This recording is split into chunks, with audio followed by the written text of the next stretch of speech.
are now joined outside of Packers training camp by Lunchable connoisseur. You know, we have two people with a 5-year-old diet in my presence. So we have Andy Herman. Andy, thank you so much for joining us today. First of all, combined, that's a 10-year-old diet. Oh, that's true. So no, thanks so much for having me. I always love talking to you guys. Absolutely. Now, one of the first things, obviously, the man of the hour, Jordan Love, man of the month and the season, really. What have you thought about his two performances so far? Well, before we get, I want to know what you got. You guys were obviously out there today, big beat, maybe capturing some illegal videos from time to time. Yep. What did you guys think of Jordan Love today? Yeah, I thought he did good in the snaps that I saw him had a nice throw to Jaden Reed over the middle for Devondre Campbell. So, you know, yesterday had an up and down day, but I think he rebounded good today. Yeah, you know, there was some plays where he made some mistakes, but there was also some aspects even in those bad plays. You know, I think of the play action, where he ended up overthrowing to Luke Musgrave.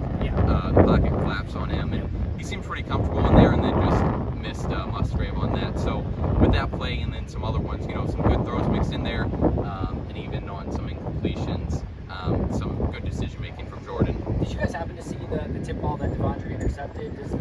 I don't know if it was a defender that tipped it and got popped up. I caught the end of it. Okay, yeah, same here. Anyway, so obviously Devondre had that one pick, but what I've been really impressed with Jordan so far has really been overall his kind of decision making and knowing where to go with the football. That one play that Devondre ended up with the interception, maybe that was forced in there a little bit, but other than that, everywhere over the last 2 days that he's gone with the football has been at least, if not the correct read, at least an understandable read.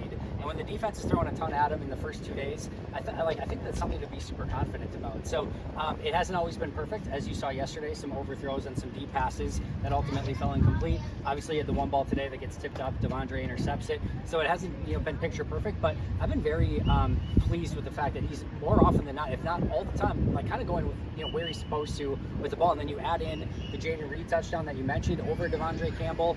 That was a great throw in the back of the end zone. Nice job by Jaden as well, who I thought had a really nice day today. And then, I don't know if you guys caught it, but the ball he threw on an absolute line to Christian Watson in red zone period at the end was right where the media was standing. There was a business card thin window for that to fit that ball into, where Watson could get it inbounds and it wasn't going to be knocked away by Rasul Douglas. He fit it in there only where Watson could get it. Douglas had great coverage on the play. Watson comes out with a touchdown in large part due to a perfect ball placement and plenty of juice on that ball as well. So a lot of things to be positive about for Jordan over these past 2 days. Yeah, for sure. I'm looking forward to see how he progresses over these next few practices and then in the preseason as well. And then I want to ask you guys, what has been your biggest surprise so far? Just 2 days in, no pads.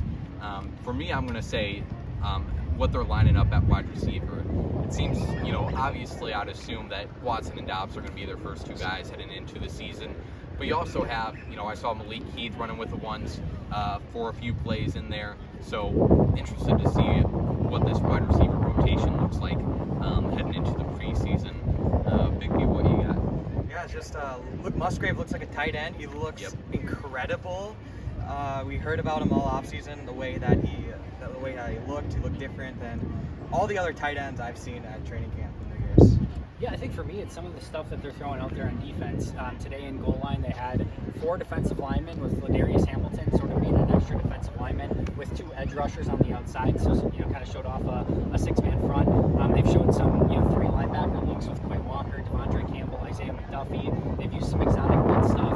Isaiah McDuffie came off the edge today on a good play. So they're throwing a bunch of different stuff out there. Ennis Gaines getting more time in the slot. So it's just kind of some of those secondary and tertiary players who I think Joe Barry and his coaching staff are trying to find how can we utilize these players and give us an advantage in something that maybe they can do really well, kind of weaponize those type of players. So that's something that's caught my eye a little bit over the past couple of days. Interesting. Well, very good chat with both of you guys. Now, Andy, we do have a gift for you, not only for joining us. Is it a Lunchable? No, it's not a Lunchable, but not only for joining us on day 2 of Packers training camp, but also for delivering some great content for us.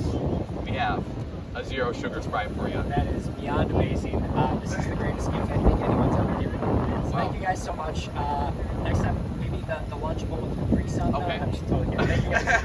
I'll write that down. For next Pizza time. Lunchable, obviously. Okay, gotcha. It might be really warm. It's been sitting out in the heat for a while, but it's still a good, Zero Sugar Sprite. It's perfect. It's Awesome. everything I ever wanted. Thank you so much. Yeah, thank you so much for joining us today, Andy. You bet. Thanks, guys.